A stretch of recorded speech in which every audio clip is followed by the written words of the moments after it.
Bonjour madame, bon après-midi monsieur, chers auditeurs de Comme TV, tout le plaisir est pour nous de vous savoir toujours nombreux en train de regarder votre émission. Bienvenue à cette autre sortie de Décryptons. Décryptons, votre plateforme d'édification Décryptons vous permet d'avoir des connaissances profondes. Après avoir écouté un message, Décryptons avec ceci des particuliers. Regardez les messages de Communion Télévision. Revenez-nous avec votre préoccupation, vos questions et bien d'autres. Décryptons, c'est avec notre personne de ressources, l'apôtre Étienne Comgrep. Avec lui, pendant une quarantaine de minutes, nous entrons dans les profondeurs pour en savoir un peu plus. Apôtre, bonjour. Bonjour Simon, bonjour chers téléspectateurs, que la grâce soit abonde sur vous. C'était un plaisir de vous savoir nombreux à nous écouter, pas à nous écouter, mais à écouter la parole du Seigneur distillée au travers de nos membres, des membres du Seigneur que nous représentons. Que le Seigneur vous bénisse. Alors apôtre, nous sommes un nouveau jour et une nouvelle sortie et un nouveau mois également. Alors, oui, effectivement. Et c'est le 8e mois que nous avons déjà entamé. Effectivement, c'est le temps court, hein? Le temps court très vite. Oui, ça va très vite. Oui, heureusement que le Seigneur a marqué le temps, sinon on ne saurait pas. Hein? Oui. Si on disait à quelqu'un qu'il a déjà 100 ans, il se dirait non. Oui. Peut-être j'en ai 20. Donc s'il n'y avait pas les périodes marquées par le Seigneur.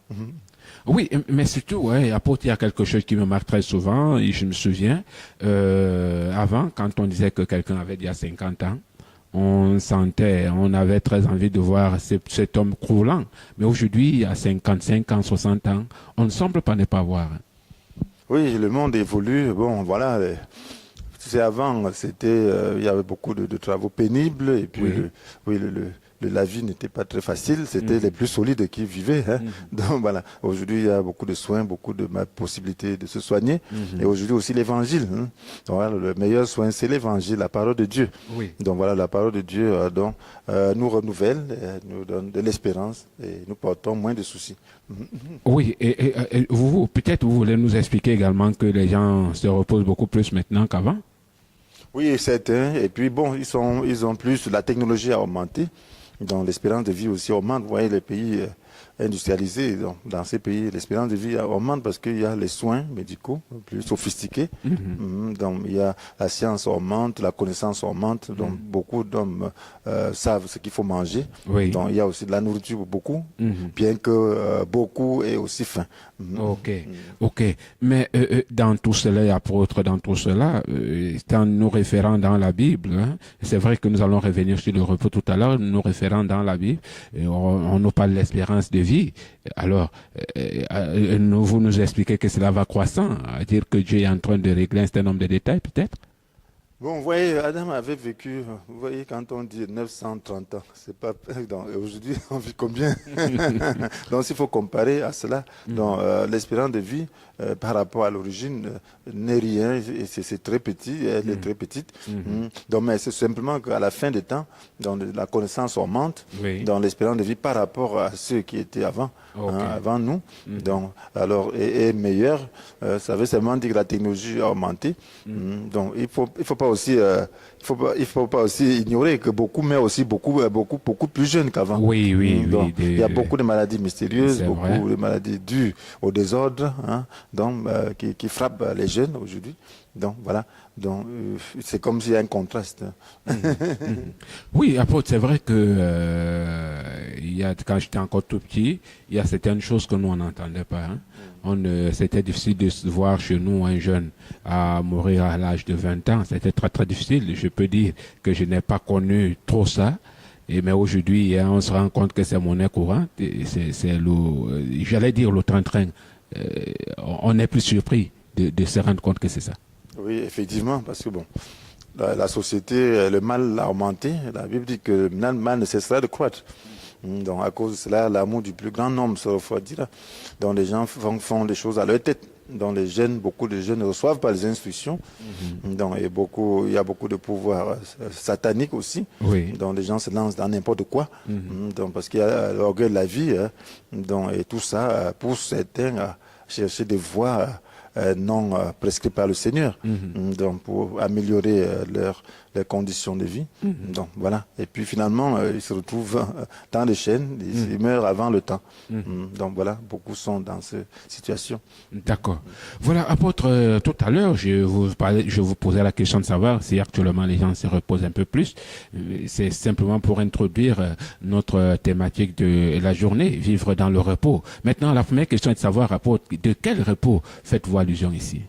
Voilà, déjà, demander si les gens se reposent davantage, c'est une bonne question. Voilà, la vie devient incontrôlable. Oui. En ces jours, les gens sont plus tourmentés que jamais. Oui. Parce que ça, c'est le temps de la fin. Et c'est la raison pour laquelle le Seigneur propose le repos. Il propose le repos vraiment. Ça va à propos pour notre génération. Oui. Parce que, vous voyez, regardez, il n'y a plus rien dessus. Donc, vous voyez les guerres, vous voyez l'économie, et ainsi de suite. Donc, tout est instable, tout est fluctuant. Donc, vous voyez, beaucoup de jeunes qui n'ont pas d'emploi, ils ne savent pas quel sera leur avenir.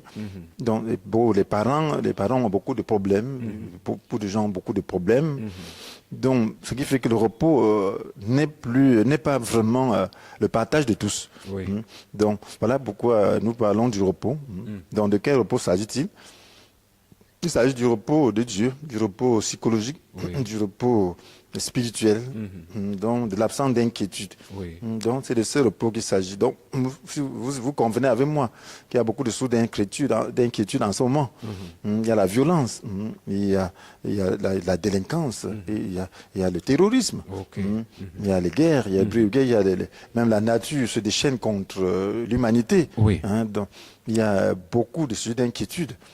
Donc maintenant, comment avoir ce repos? Dans le repos dont il est question, sinon c'est le repos de Dieu, le repos que Dieu donne. Ok.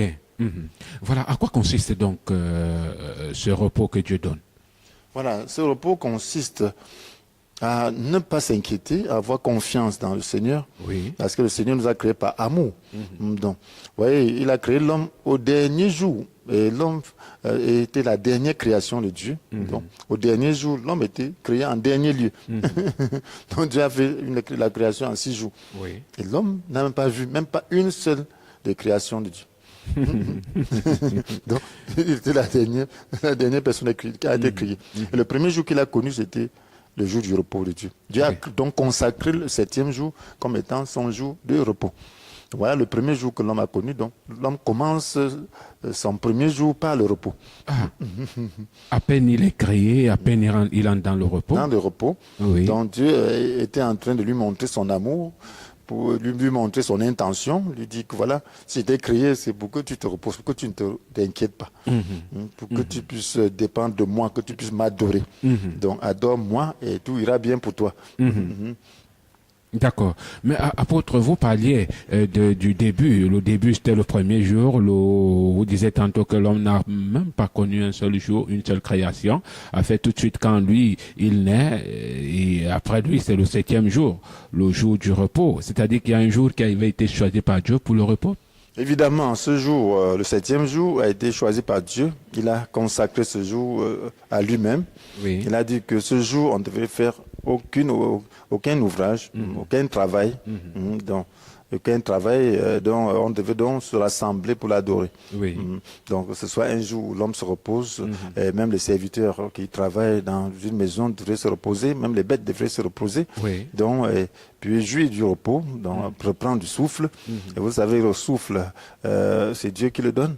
Donc il faut donc accentuer, renforcer son contact avec Dieu, donc pour être renouvelé. Donc lorsqu'on le fait aussi ensemble, c'est une très bonne chose. Donc, parce que tous les autres jours, on se voit différentes occupations. Donc il faut trouver un jour où les gens peuvent venir ensemble adorer Dieu et se reposer physiquement. D'accord. Un jour. Mais apôtre, c'est-à-dire, si lui il a choisi un jour, je pense qu'il a dû sanctifier ce jour-là, le 7e jour. Mais est-ce que nous pouvons choisir aujourd'hui un jour, ou bien il faut qu'on se conforme simplement à ce jour que Dieu a sanctifié? Voilà, c'est très important de comprendre le texte dans son contexte. Oui. Parce qu'il faut savoir qu'il y a deux aspects dans la parole de Dieu. Oui. Il y a l'aspect naturel, donc l'aspect de cette parole qui s'adresse au peuple naturel de Dieu. Ok. Donc, et puis à travers ce peuple naturel, Dieu s'adresse aussi au peuple spirituel de Dieu. Oui. Donc par rapport au peuple naturel de Dieu, le repos était physique. Donc le jour était le 7e jour, le samedi. Donc ça, on appelait le jour du sabbat. Oui. Le jour du sabbat était le samedi.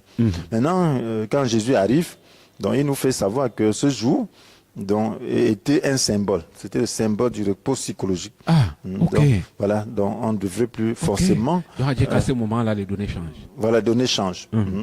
Les données changent, c'est pour cela que vous allez voir qu'on le tassait de violer le sabbat. Donc, Oui. donc, alors c'était pour plusieurs fois, c'était par nécessité aussi, donc parce que c'est les jours de sabbat qui trouvaient les gens dans le temple, dans les synagogues. Oui. Les gens se rassemblaient, donc ils faisaient des miracles le jour de sabbat. Donc on disait qu'ils violaient le sabbat, donc ils ne venaient pas de Dieu. Et il a dit que voilà, lui-même, c'est le maître, il est le maître du sabbat. Oui. Donc quand la présence de Dieu est là, on travaille. Parce que le jour du sabbat, même les prêtres travaillent dans la présence de Dieu. Oui. Maintenant, il est en train d'apporter le royaume de Dieu, d'apporter la présence de Dieu. Donc, ce qui fait que ce n'est plus le repos physique. Oui. Ce n'est pas du repos physique qu'il s'agit. Donc, il est maintenant question d'un repos spirituel. C'est pour cela qu'il dit, venez à moi, vous tous qui êtes accablés sous le poids d'un lourd fardeau, je vous donner du repos. Prenez mon joug sur vous et mettez-vous à mon école et vous trouverez du repos pour vous-même. Car mon joug est facile à porter, la charge que vous impose est légère. Donc, il dit donc, c'est un repos psychologique, un repos spirituel. Et c'est là, et plus tard, on nous dit dans Colossiens 2 que personne ne nous fasse des problèmes, ne fasse des reproches au sujet du sabbat. Il dit que tout cela était l'ombre des choses à venir, que la réalité est en Christ. Donc voilà, ça c'est Colossiens 2, verset 16 donc, et 17. Donc la réalité est en Christ. Donc quand Christ arrive, il nous montre donc la réalité du sabbat. Donc le sabbat n'est plus l'observation d'un jour. Donc c'est un repos continuel. D'accord. C'est une période qu'on appelle repos. Mais cela n'exclut pas que l'on doit avoir consacré un temps d'adoration une fois par semaine. Ou même pourquoi pas tous les jours, si c'est possible. D'accord. À dire que ce repos-là peut être c'était une figure, c'était peut-être un mot qui était prononcé comme ça. Mais maintenant, il est également important pour nous d'avoir une idée de ce qu'est le point focal. Quel est le point focal de la vie? Voilà. Donc c'est important quel est le centre de la vie, le point focal. Donc nous devons tendre vers quoi? Qu'est-ce qui fait notre vie en tant que chrétien? Qu'est-ce qui devrait faire notre vie? Donc le point focal est très important parce que le Seigneur, pour parler du point focal, nous dit d'abord qu'il y a il y a deux chemins. Donc, mais il nous montre quel est le chemin. Donc voilà, il nous montre donc quel est le point focal de la vie d'un chrétien. Il vous dit donc voilà, ne vous préoccupez pas, ne vous inquiétez pas au sujet de ce que vous allez manger, ce dont vous allez vous vêtir, ainsi de suite. Il dit ce sont les païens qui s'en inquiètent constamment, qui s'en préoccupent constamment. Il dit votre Père c'est que vous en avez besoin. Il dit faites du règne de Dieu ce qui est juste à ses yeux. Votre préoccupation première et toutes ces choses vous seront données en plus. Donc le point focal de la vie d'un chrétien devrait être le règne de Dieu, donc le règne de Dieu, et ce qui est juste à ses yeux. Donc le règne de Dieu, la justice de Dieu. D'accord. Oui, donc ça doit être dans le point focal. Donc si on centre sa vie sur le règne de Dieu et sa justice, la Bible dit que toutes les autres choses, Dieu s'en occupera. D'accord. Donc on devient dans le bébé chéri de Dieu. Oui, c'est nous qui nous occupons de nos enfants, nos petits-enfants.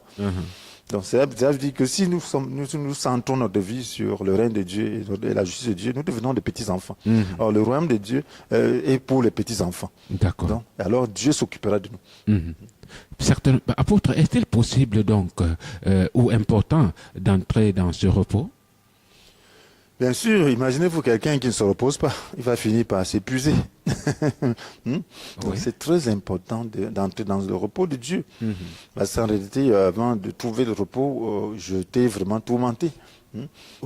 J'avais toujours envie de me suicider. Donc c'est quand tu trouves le repos que la vie a un sens. Donc si ceux qui vivent sans repos, c'est parce qu'ils espèrent trouver le repos. Ils ont souvent des repos momentanés. Donc, Oui. voilà, ils fuient quelquefois les problèmes à travers les lieux de joie, Oui. à travers les boissons alcoolisées, peut-être à travers peut-être des stupéfiants et tout. Oui. Voilà. Ça, c'est momentané. Mais le véritable repos que le Seigneur donne, il faut le trouver. Et Oui. lorsque tu le trouves, c'est important, c'est nécessaire. C'est ça même qui fait le royaume de Dieu. D'accord. C'est ça qui fait le royaume de Dieu. Mesdames, Messieurs, chers auditeurs, chers téléspectateurs, si vous venez de vous connecter à l'instant, vous êtes bel et bien sur Communion Télévision, l'émission que vous regardez, Décryptons votre plateforme d'édification. Décryptons vous permet comme ça d'avoir des connaissances. Vous pouvez envoyer votre SMS si vous avez des préoccupations à propos par SMS. Les codes d'accès restent les mêmes, 699. Ça défile au bas de tout écran de toute façon. Voilà, apôtre, nous continuons cet entretien. Maintenant que c'est possible de se reposer, sûrement il faut avoir une idée de là où on va. Est-ce qu'il y a un chemin qui peut nous conduire vers le repos? Oui, il y a un chemin. Le Seigneur dit qu'il y a deux chemins. Oui. Mais il y a un qui prétend conduire vers le repos. Donc c'est celui-là qui est facile à trouver. Dans Matthieu 7, verset 13, il dit « Entrez par la porte étroite ». Il dit « Entrez par la porte étroite ». Ça, c'est Matthieu 7, verset 13 à 14. Il dit en effet large et la porte et il dit en effet large et la porte et facile le chemin, la route qui mène à la perdition. Oui. Nombreux sont ceux qui s'y engagent. Il dit maintenant, mais étroit et la porte est serrée, le sentier, est difficile le sentier qui mène à la vie. Oui. Qui sont peu nombreux ceux qui les trouvent. Qui sont peu nombreux ceux qui les trouvent. Donc cela veut dire que il y a deux chemins, apparemment, qui aboutissent au repos, qui aboutissent à la vie. Mais un seul aboutit à la vie. Oui. Donc il faut emprunter. Donc ce qu'on va le plus facilement trouver, c'est le chemin de la perdition. Oui. Donc voilà, qu'est-ce qui caractérise donc le chemin étroit? Qu'est-ce qui caractérise donc le bon chemin? Donc on dit que c'est étroit, ça veut dire qu'il faut faire des efforts. Oui. Donc il faut être attentif. Donc ça veut dire qu'il faut être vraiment désireux. Oui, peut-être là, apôtre, il faudra qu'on s'y attarde un tout petit peu, les caractéristiques du chemin dont vous faisiez allusion. Vous dites que large est le chemin qui mène à la perdition et maintenant l'autre chemin est resserré. Quels sont les maintenant resserré par rapport à quoi? Qu'est-ce qui se passe en route? Est-ce qu'on a fait simplement l'entrée aussi étroite que pour y entrer il faut faire trop de forts?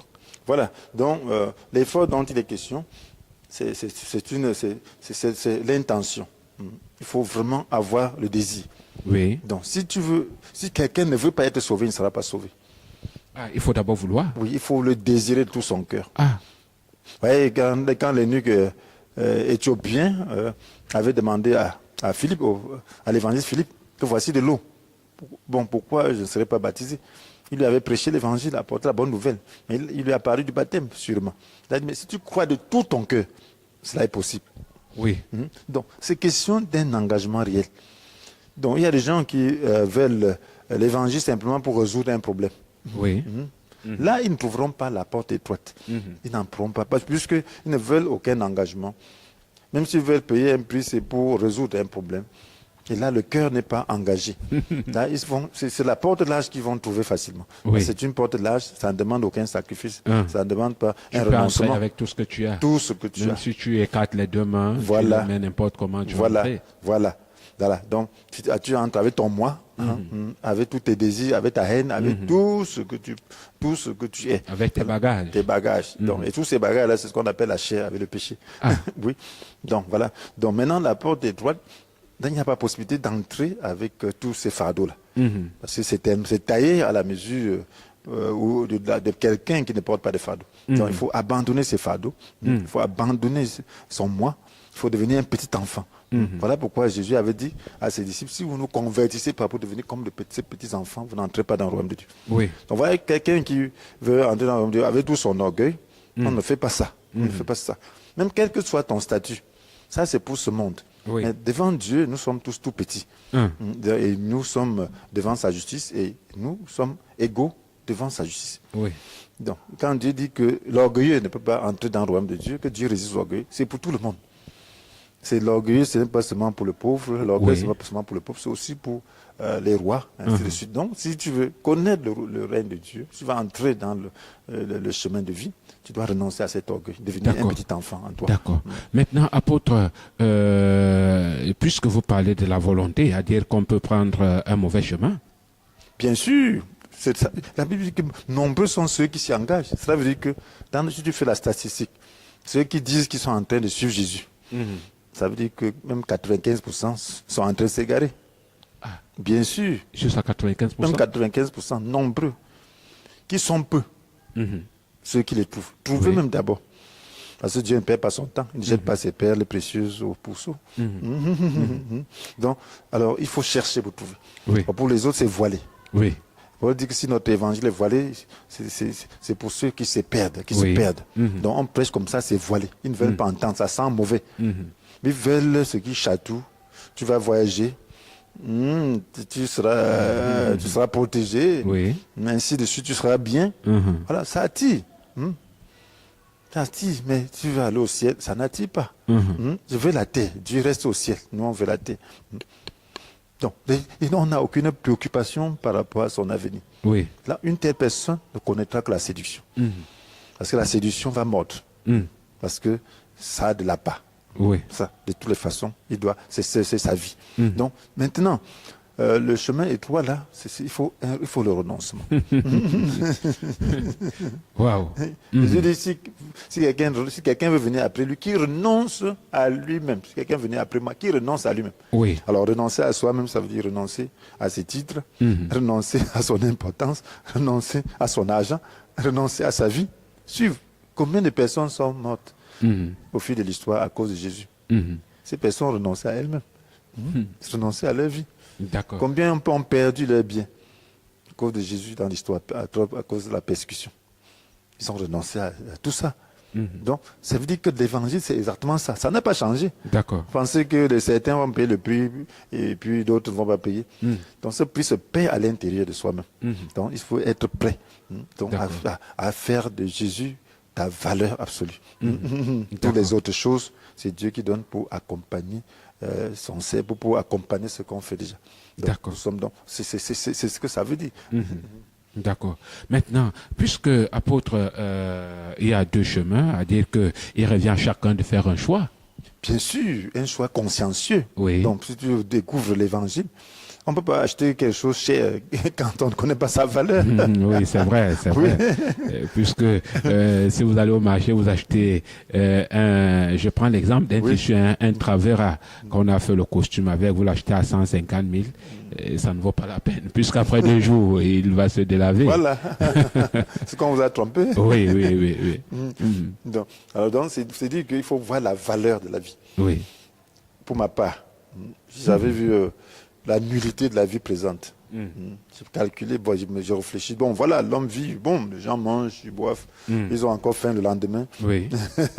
Donc, ils ont la gloire, mais ils ne s'aiment pas tout le monde, ils ne peuvent pas obtenir ça de tout le monde parce que même Dieu n'obtient pas la gloire de tout le monde. Oui.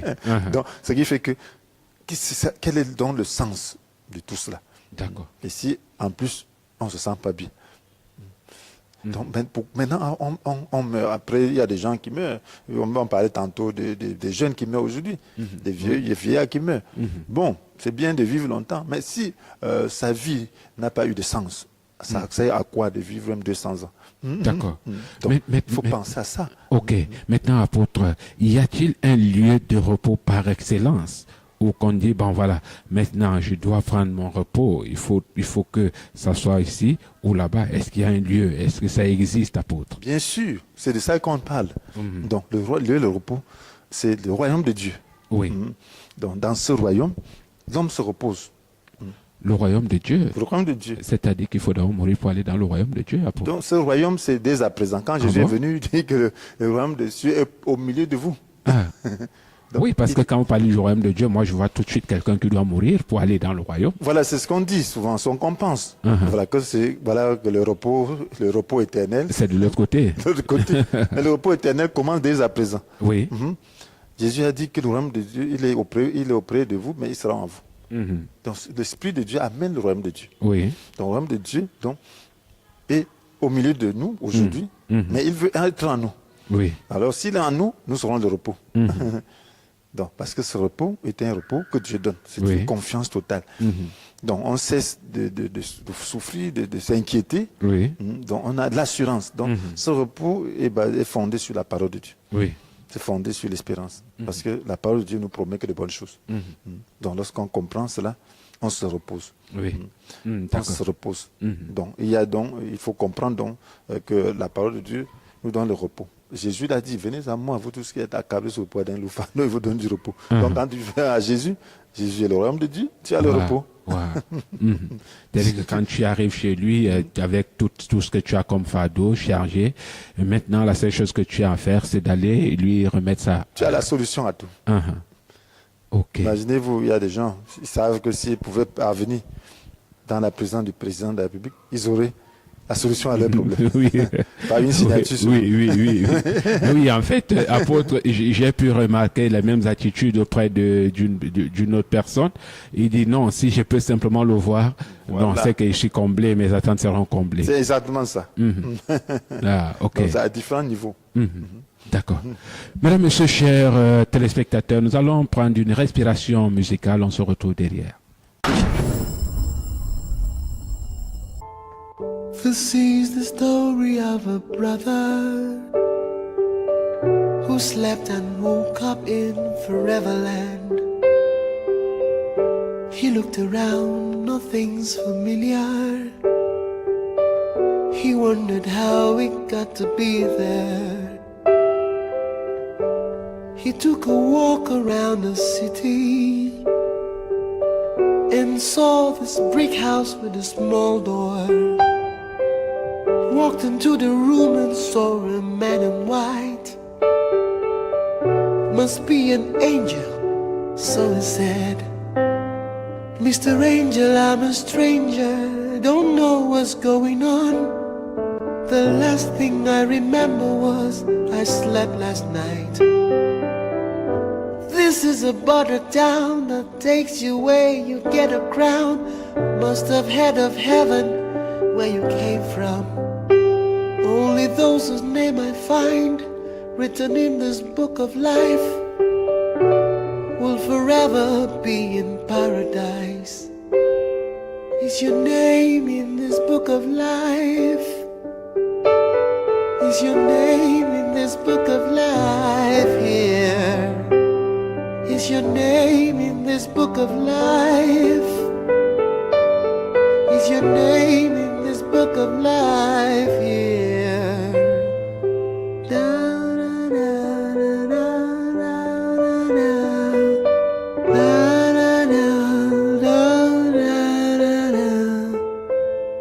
Flipping the pages of this great book, this brother gave a cursory gaze.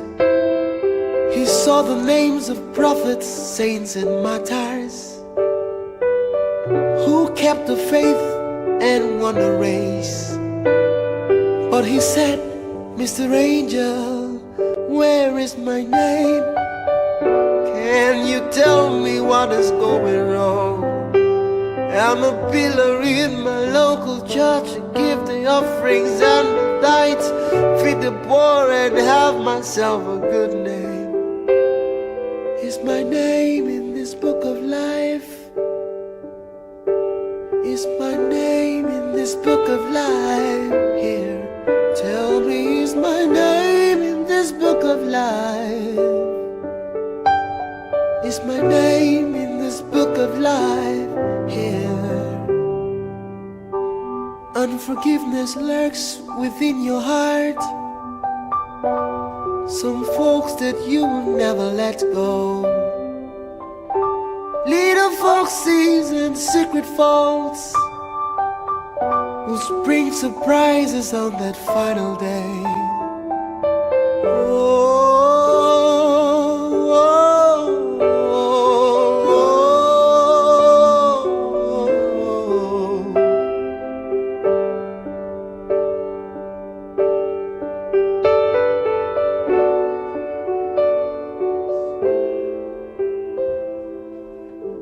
So much for this wonder brother. What about you? What about me? Let him the things that he stands. Let him take it lest he fall. Only the pure in heart will see Jesus. Those whose garments glow with purity. Is your name in that book of life? Is your name in that book of life there? Is your name in that book of life? Tell me, is your name in that book of life there? Think about it.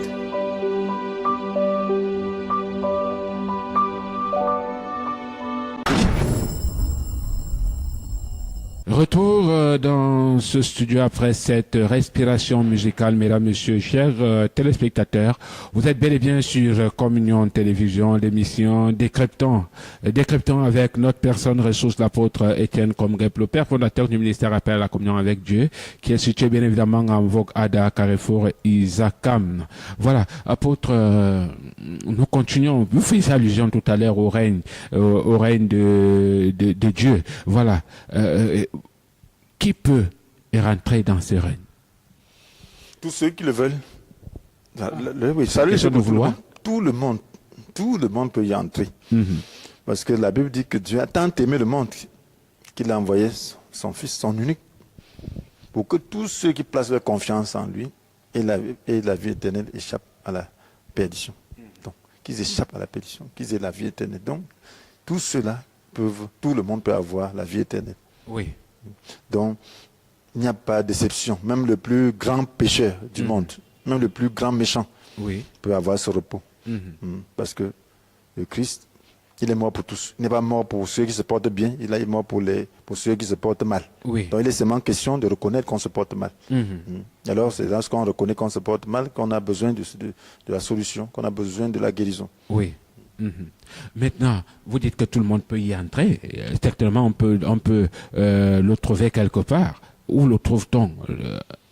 Voilà, c'est à travers la parole. Lorsque nous partageons ainsi la parole de Dieu, c'est pour que les gens trouvent. Parce que la foi vient de ce qu'on entend. C'est-à-dire qu'il faut dire quand même aller quelque part pour écouter, non, cette parole? Voilà, il faut écouter, même à la télévision, on peut écouter, à la radio, on peut écouter. Oui. Bon, si vous voulez écouter en live, vous pouvez. Vous savez que quand c'est en live encore, c'est plus intéressant, parce qu'on dit souvent qu'à la télé, là, on a tout arrangé, alors que là, on peut avoir... C'est bien de venir écouter, de prier, d'avoir une atmosphère spirituelle, des gens qui peuvent aussi vous conseiller, si vous avez des questions. Donc, c'est très important. D'accord. Voilà. Maintenant, est-ce qu'il y a un temps précis? Est-ce qu'il y a un temps précis, apôtre, pour ce moment-là?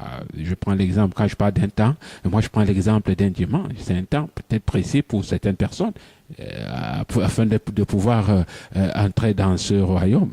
Voilà, donc le dimanche, nous ne respectons pas un jour. Mais en fait, moi, c'était dans ma pensée. Voilà. Je pose la question parce que c'est vous qui pouvez éclairer les téléspectateurs. Voilà, je comprends bien. Donc, c'est un jour férié. Oui. Donc c'est opportun de pouvoir se réunir ce jour-là parce qu'on aura le plus grand nombre qui ne travaillent pas. Oui. Bien sûr que certains travaillent le dimanche. Mais c'est le jour férié de notre pays. Donc, c'est important de venir le dimanche. Le dimanche, on doit quand même écouter la parole de Dieu. Oui. On doit quand même se réunir avec les autres. D'accord. Donc, c'est très important. Mais apôtre, vous faites allusion à la chair. Voilà. Peut-on vaincre cette chair-là? Parce que la chair... c'est un grand ennemi qui est attaché à nous. Oui. Peut-on le vaincre? Oui, Jésus l'a déjà vaincu. Donc, il est question d'entrer dans sa victoire. Donc, c'est un combat de la foi. Donc, ce n'est pas un combat physique, ce n'est pas un combat personnel. Oui. C'est Jésus qui a fait ce combat. Donc, si on aborde la chair comme si on devait la combattre personnellement, on a déjà échoué. Parce qu'on ne peut pas la vaincre de soi-même. On ne peut pas la vaincre soi-même. Non, c'est impossible. Mais on doit entrer dans la victoire de Jésus. Car la Bible nous dit dans Galates 5, verset, je crois, 24, que tout ce qui c'est-à-dire que pour vaincre la chair, il faut entrer dans la parole de Jésus. Voilà, il faut accepter la parole de Jésus. Il faut accepter la parole. Voilà, il faut accepter ce que Jésus a fait. Oui. Donc, si tu acceptes ce que Jésus a fait, maintenant, si tu crois à cela, Donc, c'est le Saint-Esprit qui sera donné pour pouvoir vaincre la chair. Mhm. Donc, il sera demande ta volonté. Donc, il faut bien le désirer. Parce que la Bible dit que laissez le Saint-Esprit diriger votre vie et vous n'obéirez pas au désir de l'homme livré à lui-même. Oui. Car ces désirs sont diamétralement opposés à ceux de l'Esprit. L'Esprit a des désirs qui sont à l'opposé de ceux de l'homme livré à lui-même. Les deux sont opposés l'un à l'autre. C'est pourquoi D'accord. vous ne pouvez pas être votre propre maître. Mhm. Donc, c'est question de volonté. Mhm. Si tu veux que l'Esprit combatte la chair, tu dois le désirer. Mhm. Mais si tu ne veux pas, alors la chair va combattre l'Esprit plutôt. D'accord. Voilà. Maintenant, apôtre, combien d'éléments ou qualités trouve-t-on pour manifester le règne du royaume? Voilà, Romains 14, verset 17 nous dit que le règne de Dieu ne consiste pas à réglementer le manger, le boire, mais par l'Esprit, Mhm. à nous rendre juste, à nous donner la paix et la joie. Mhm. Donc nous voyons donc 3 éléments. Donc la justice de Dieu, la paix, la joie, par l'Esprit. Donc le royaume de Dieu, c'est un domaine régi par l'Esprit. Donc, et c'est l'Esprit donc, nous apporte les 3 qualités, que sont Oui. la justice, la paix et la joie. Donc, si vous entrez dans le règne de Dieu, si le règne de Dieu est effectif en nous, en nous, nous aurons la justice de Dieu, nous aurons sa paix, nous aurons sa joie. Ah, ok. Mhm. Donc, D'accord. c'est pas le climat qui règne dans le royaume de Dieu. Donc, on peut l'avoir dès à présent, dès ici-bas. Uh-huh. Maintenant, apôtre, quand on aura tout cela, il y a également les soucis de la terre. On peut avoir des moments de tristesse. Est-ce qu'à ce moment-là, on peut avoir les capacités d'adorer Dieu, apôtre? Bien sûr, on est des êtres spirituels. Donc, c'est pourquoi on dit si quelqu'un est en Christ, il est une nouvelle créature. Oui. Ce qui est ancien est passé, voici. Ce qui est nouveau est déjà là. Qu'est-ce qui est nouveau? C'est le royaume de Dieu. C'est la capacité d'être en joie à tout moment. La Bible Oui. dit, soyez toujours dans la joie. Là, c'est 1 Thessaloniciens chapitre 5, verset 16. Soyez toujours dans la joie. Oui. Et en toutes circonstances, rendez grâce à Dieu. Donc, il faut rendre grâce à Dieu. Car telle la volonté que Dieu a exprimée en Jésus-Christ. Donc, il faut, quand Dieu nous demande de faire quelque chose, ça veut dire qu'il nous a donné la capacité de le faire. Oui. Donc, il ne dit pas ça aux païens qui n'ont pas l'esprit. Avec l'esprit de Dieu, c'est possible. D'accord. C'est très possible, par expérience. J'ai connu des événements contradictoires. Vous savez, cette semaine, j'ai eu beaucoup de... C'était une semaine de joie aussi. Oui. Mais en même temps, une semaine de tristesse. Oui. Donc, il y a des éléments contradictoires. Mais qu'est-ce qui a dominé? Donc, c'est l'Esprit de Dieu qui domine. Oui. D'accord. Voilà, c'est un peu ça. Voilà. Maintenant, dans Lévitique, vous faites allusion au grand prêtre. Est-ce que tous doivent se comporter de la même façon à ce moment? Parce que ça, c'était dans Lévitique. Est-ce qu'à ce jour, c'est la même chose qu'il faut faire? Voilà, donc il y a différents niveaux de consécration des gens. Oui. Donc, il y a différents niveaux de consécration. Nous n'avons pas les mêmes consécrations. C'est question de choix. Donc, voilà, il y avait les prêtres qui pouvaient violer la sainteté de Dieu pour le deuil de leurs parents, ainsi de suite. Mais le grand prêtre ne pouvait pas le faire. Pour aucune raison, il devait violer la sainteté de Dieu. Il ne devait pas pleurer un mort, même pas son père ou sa mère. Wow. C'est pour ça que lorsque Aaron, qui représentait le grand-père à l'époque, avait reçu l'onction, avait perdu ses 2 fils dans le service, on lui a dit, ne te plains pas, n'essaye pas, sinon tu vas connaître quelque chose de pire. Wow. Il ne devrait pas pleurer. Donc, qu'est-ce que cela représente? Ça veut dire qu'on ne devrait pas, on devrait entrer dans le règne de Dieu. On devrait avoir toujours la joie. Donc, c'est possible pour chacun. Oui. Donc, ça dépend du niveau de consécration. Vous voyez, quand vous venez à Christ, vous choisissez de faire toute la volonté de Dieu ou de faire partiellement la volonté de Dieu. Si vous avez opté à faire toute la volonté de Dieu, Dieu va vous amener sur ce sentier. Mais si vous dites, Seigneur, je veux seulement être sauvé, il va vous amener sur le chemin du salut simplement. Et si vous voulez être parmi les premiers, il vous amènera sur le chemin des vainqueurs, des premiers. Donc, voilà, donc, si chacun fait son choix. Voilà pourquoi lorsque nous sommes des chrétiens, il ne faut pas juger un autre. Je dis que, celui-ci, il a fait ceci. Donc, pour lui, il a des capacités à cause de son notion, de son engagement. D'accord. De ne pas faire certaines choses. D'être au-dessus de certaines choses. D'autres, bon, ils auront la tristesse, beaucoup de tristesse même. Ils pourront porter cette tristesse même pendant 1 mois. Et puis, ça peut même affecter leur vie spirituelle. Ça ne les gêne pas. Mais un autre, ce n'est pas ça. Parce qu'il le faisait, il n'aurait plus raison de vivre. D'accord. Voilà. Maintenant, apôtre, vous savez que plusieurs défis sous-tendent notre existence. Que faire donc pour les relever? Que fait-on pour les relever? Voilà, défis. Donc, c'est important, c'est s'abandonner au Seigneur. Parce que c'est le Seigneur et le maître des circonstances. Oui. Jésus est le seul Seigneur. La Bible dit, Paul dit que nous avons, quant à nous, nous savons qu'il y a un seul Dieu, Oui. le Père, de qui toute chose vient, et pour qui nous vivons. Oui. Pour qui nous vivons. Un seul Seigneur, Jésus-Christ, par qui tout existe et par qui nous sommes. Donc, D'accord. il est le créateur de toutes choses, il est le maître des circonstances. Donc, quand il y a un défi, le seul moyen de relever, c'est de chercher premièrement la justice. Oui. Premièrement, ce qui est juste aux yeux de Dieu. Il va régler le problème. Il a dit de chercher, de faire ça, de faire la préoccupation. Lui va s'occuper du reste. Donc, on ne doit jamais oublier ça. D'accord. Donc, ça ne marche pas. Il faut chercher sa justice, son règne et sa justice. Oui, mais d'autres préoccupations demeurent. Apôtre, peut-on vivre donc le règne de Dieu étant dans cette chair? Bien sûr, c'est ça qu'il est question. Sinon, nous ne parlerions pas. Nous sommes là, pour parler de ce qui va se passer dans l'au-delà. Mais nous sommes là pour parler de ce qui nous préoccupe présentement, de ce que nous devons faire. Donc, et ce n'est pas facile. Voilà pourquoi on parle de la difficulté. Non, voilà, le chemin étroit n'est pas facile. La porte, lorsqu'on n'entre pas la porte étroite, c'est pas facile. Jésus dit lui-même que c'est difficile. Ça veut dire que donc, ce n'est pas facile. Mais il faut s'engager. Donc il faut la foi. Donc notre foi, c'est un chemin de foi. D'accord. Vous savez, la foi, c'est quoi? Une façon de procéder. Ce qu'on espère, une manière d'être sûr des réalités, d'être sûr des réalités qu'on ne voit pas. Une manière d'être sûr des réalités. Apôtre, est-ce qu'on peut le ressentir? Bon, ressentir. Le règne de Dieu dans cette chair, c'est possible de ressentir bien? On le sait. Oui. Ressentir, on peut ressentir, mais on doit le savoir plutôt, intuitivement. Donc, si Dieu donne sa grâce de ressentir, on ressent sa paix. La paix, c'est quelque chose qu'on ressent. On ressent dans son intérieur. Tout le monde sait quand il est troublé. Oui. Tout le monde peut ressentir aussi quand il est en paix. Donc, on peut reconnaître. Donc, chacun peut reconnaître l'effectivité du règne de Jésus Voilà, à un moment donné. Oui, à un moment donné, tu peux savoir que tu es déchargé, libre. Tu es dans la félicité. D'accord. Donc, tu n'as aucun fardeau. Malgré que tout autour de toi semble noir. Donc, D'accord. si tu es dans cette position, alors tu es dans le règne de Dieu. Maintenant, apôtre, à quoi renvoie donc la justice passionnelle?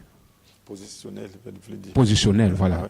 Donc, la justice positionnelle, c'est la justice qui s'acquiert par notre position en Christ, par ce que Jésus a fait pour nous. Donc, vous voyez, Jésus, la Bible nous dit que il a pardonné toutes nos fautes. Dans Colossiens 2, verset 13. Car il a annulé l'acte qui établissait nos manquements à l'égard des commandements. Il a effacé le croyant sur la croix. Là, il a désarmé toute autorité, toute puissance. Et donnant publiquement un spectacle quand il a traîné dans son cortège triomphal après sa victoire à la croix. Donc, lorsque nous croyons en Jésus, nous identifions à lui, il nous pardonne toutes nos fautes. Sans que nous ayons posé un acte juste. Oui. Nous sommes déjà justes par notre engagement, par notre foi en lui. Donc, et puis maintenant, nous sommes au-dessus du diable. Le diable est désarmé à notre égard. Oui. Sans que nous disions même que Satan, au nom de Jésus. Sans que nous disions le nom de Jésus. Donc, positionnellement, donc, Satan est déjà vaincu. Oui.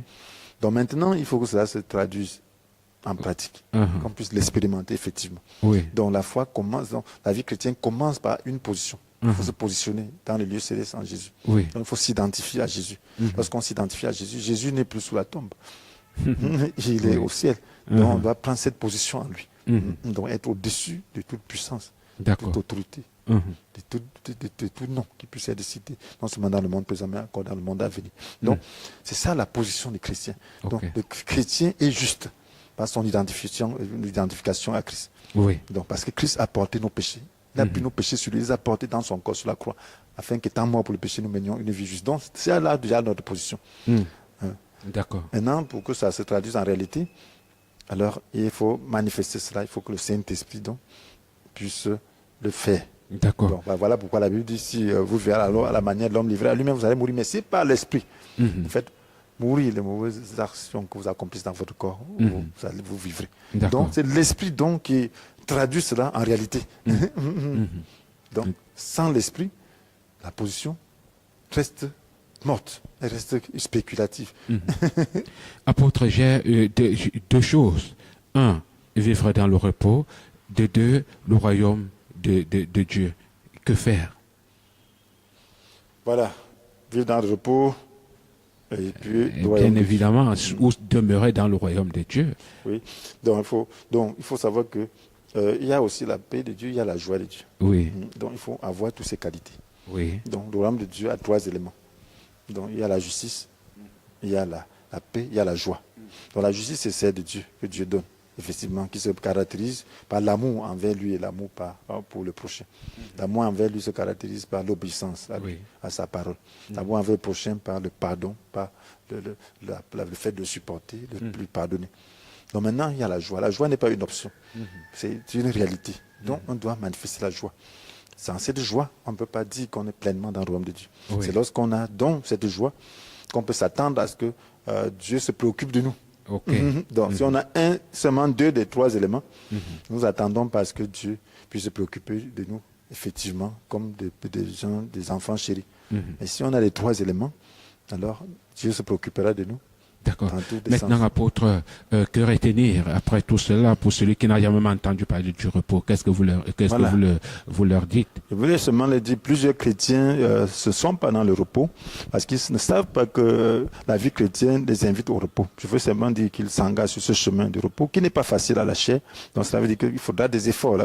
Efforcez-vous d'entrer par la porte étroite. Donc il faut s'efforcer, il faut découvrir. Et y entrer, c'est tout ce que je peux vous dire. D'accord. Mesdames, Messieurs, décryptons rentre en gare. Merci à l'apôtre Etienne Komgep, le père fondateur du ministère Appel à la communion avec Dieu, pour sa disponibilité toute la fois où nous avons besoin de lui. Il a toujours répondu présent. Merci à la faute équipe technique de l'autre côté, contact vocal SP Beaumagicine. Restez scotché, Communion Télévision. Les programmes se poursuivent. Quant à moi, très bientôt. Merci.